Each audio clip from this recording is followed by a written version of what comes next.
Hello guys, ಎಲ್ಲರೂ ಹೇಗಿದ್ದೀರಾ? ಆರಾಮಿದ್ದೀರಾ ಅಂತ ಭಾವಿಸ್ತೀನಿ. ತುಂಬ ದಿನದ ಮೇಲೆ ಒಂದು ಹೊಸ ವಿಡಿಯೋನ ನಿಮ್ಮ ಮುಂದೆ ತಂದಿದ್ದೀನಿ. ಇವತ್ತು ನಾವು ಹೋಗ್ತಿರೋದು ನಂದಿ ಬೆಟ್ಟ. ಬೆಂಗಳೂರಿನಿಂದ 60 ಕಿಲೋಮೀಟರ್ ದೂರದಲ್ಲಿರೋ ನಂದಿ ಬೆಟ್ಟಕ್ಕೆ ಇಂದಿನ ಪಯಣ.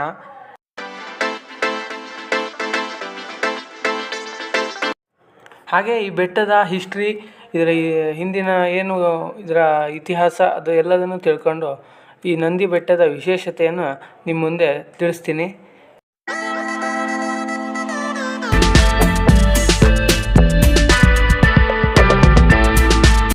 ಇದು ಇರೋದು ಬೆಂಗಳೂರಿಂದ 60 ಕಿಲೋಮೀಟ್ರ್ ದೂರದಲ್ಲೇ. ಚಿಕ್ಕಬಳ್ಳಾಪುರಕ್ಕೆ ಹೋದರೆ ಅಲ್ಲಿಂದ ನಿಮಗೆ ಬಸ್ ಇರುತ್ತೆ, ಇಲ್ಲ ಓನ್ ವೆಹಿಕಲಲ್ಲಿ ಹೋದರೆ ತುಂಬ ಒಳ್ಳೆಯದು. ಇದನ್ನು ಹಿಂದೆ ಈ ಬೆಟ್ಟವನ್ನು ನಂದಿದುರ್ಗ ಎಂದು ಕರೆಯುತ್ತಿದ್ದರು. ನಂದಿ ಬೆಟ್ಟವು ಸಮುದ್ರ ಮಟ್ಟದಿಂದ 1478 ಮೀಟರ್ ಮೇಲೆ ಇರುತ್ತದೆ. ಈ ಗಿರಿಧಾಮದಲ್ಲಿ ಟಿಪ್ಪು ಸುಲ್ತಾನ್ ಬೇಸಿಗೆ ಅರಮನೆ ಇದ್ದು ಅವನ ತಂದೆ ಹೈದರ್ ಅಲಿ ಇಲ್ಲಿ ಅವಳಿ ಕೋಟೆಯನ್ನು ನಿರ್ಮಿಸುತ್ತಾರೆ. ಈ ಕೋಟೆಗಳನ್ನು ಸ್ಥಳೀಯ ಸಾಮಂತರು, ಮುಖ್ಯಸ್ಥರು ಕೂಡ ವಿಸ್ತರಿಸುತ್ತಾರೆ. ಈ ಪ್ರದೇಶದ ಹಿತಕರ ವಾತಾವರಣದಿಂದ ಆಕರ್ಷಿತವಾದ ಬ್ರಿಟಿಷ್ ಅಧಿಕಾರಿಗಳು ಇಲ್ಲಿ ವಿಶಾಲವಾದ ಬಂಗಲೆ, ಉದ್ಯಾನವನವನ್ನು ನಿರ್ಮಿಸಿದ್ದಾರೆ.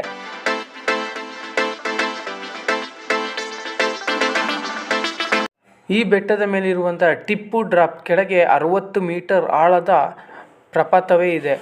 ಈ ರೀತಿಯಲ್ಲಿ ಟಿಪ್ಪು ಡ್ರಾಪನ್ನು ನೀವು ಇಲ್ಲಿ ಕಾಣಬಹುದು. ಇಲ್ಲಿಯ ನಂದಿ ಬೆಟ್ಟಗಳು ಆಸಕ್ತಿದಾಯಕ ಇತಿಹಾಸವನ್ನು ಹೊಂದಿದೆ. ಅದೇನೆಂದರೆ, ಹಿಂದಿನ ರಹಸ್ಯವು ಅದರ ಮೂಲವನ್ನು ಸುತ್ತುವರೆದಿದೆ. ಬೆಟ್ಟಗಳು ಮಲಗಿರುವ ನಂದಿಯ ಆಕಾರವನ್ನು ಹೊಂದಿರುವುದರಿಂದ ಈ ಹೆಸರು ಬಂದಿದೆ ಎಂದು ಕೆಲವರು ಹೇಳುತ್ತಾರೆ. ಚೋಳರ ಕಾಲದಲ್ಲಿ ಅನಂತಗಿರಿ ಎಂಬ ಹೆಸರಿನಿಂದ ಈ ಬೆಟ್ಟಗಳು ಕರೆಯುತ್ತಿದ್ದರು. ಚೋಳರ ಕಾಲದ ವಿಶಿಷ್ಟ ದೇವಾಲಯಗಳ ವಾಸ್ತುಶಿಲ್ಪವು ಈ ಬೆಟ್ಟದಲ್ಲಿ ನಾವು ಸೂಕ್ಷ್ಮವಾಗಿ ಕಾಣಬಹುದು.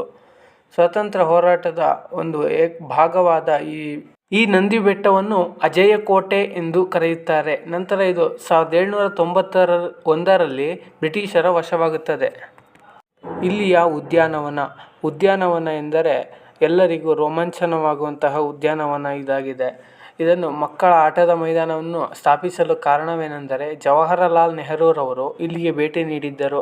ಅವರ ಸವಿನೆನಪಿಗಾಗಿ ಮಕ್ಕಳಿಗೆಂದೇ ವಿಶಾಲವಾದ ಬೆಟ್ಟ ತಪ್ಪಲಿನಲ್ಲಿ ಉದ್ಯಾನವನವನ್ನು ನಿರ್ಮಿಸಿದ್ದಾರೆ.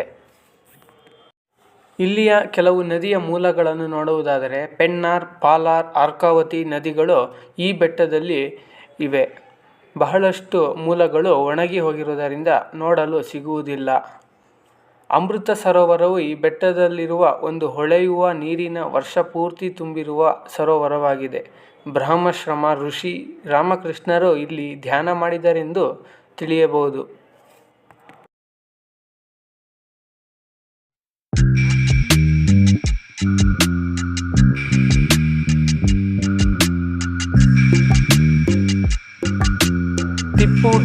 ಟಿಪ್ಪು ಸುಲ್ತಾನರು ತಪ್ಪಿತಸ್ಥರೆಂದು ನಿರ್ಣಯವಾದಂತಹ ಕೈದಿಯನ್ನು ಈ ಟಿಪ್ಪು ಡ್ರಾಪ್ನಿಂದ ತಳ್ಳಿ ಸಾಯಿಸಲಾಗುತ್ತಿತ್ತು. ಟಿಪ್ಪುವಿನ ಬೇಸಿಗೆ ಅರಮನೆಯೂ ಸಹ ಇಲ್ಲಿಯೇ ಇದೆ. ಇಲ್ಲಿಯ ಕೆಲವು ಪ್ರಸಿದ್ಧ ದೇವಸ್ಥಾನಗಳಿವೆ. ಇಲ್ಲಿ ಶ್ರೀ ಭೋಗ ನರಸಿಂಹ, ಶ್ರೀ ಉಗ್ರ ನರಸಿಂಹ ಮತ್ತು ಸುಂದರವಾದ ದೇವಾಲಯಗಳನ್ನು ಇಲ್ಲಿ ನೋಡಬಹುದು. ಗವಿ ವೀರಭದ್ರಸ್ವಾಮಿ ದೇವಸ್ಥಾನವು ಬೆಟ್ಟದ ತುದಿಯಲ್ಲಿದೆ.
ಈ ಕಿಂಡಿಗಳೆಲ್ಲ ಏನು ಕಾಣ್ತವೆ ಆವಾಗಿನ ಕಾಲದಲ್ಲಿ ಇಲ್ಲಿಂದ ಅಡ್ಕೊಂಡು ಕೆಳಗಡೆ ಬರೋಂಥ ಕಳ್ಳರನ್ನ ಶೂಟ್ ಮಾಡ್ತಾಯಿದ್ರು.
ಇದಾಗಿತ್ತು ನಂದಿ ಬೆಟ್ಟದ ಒಂದು ಸೂಪರ್ ಇಂಟ್ರೊಡಕ್ಷನ್.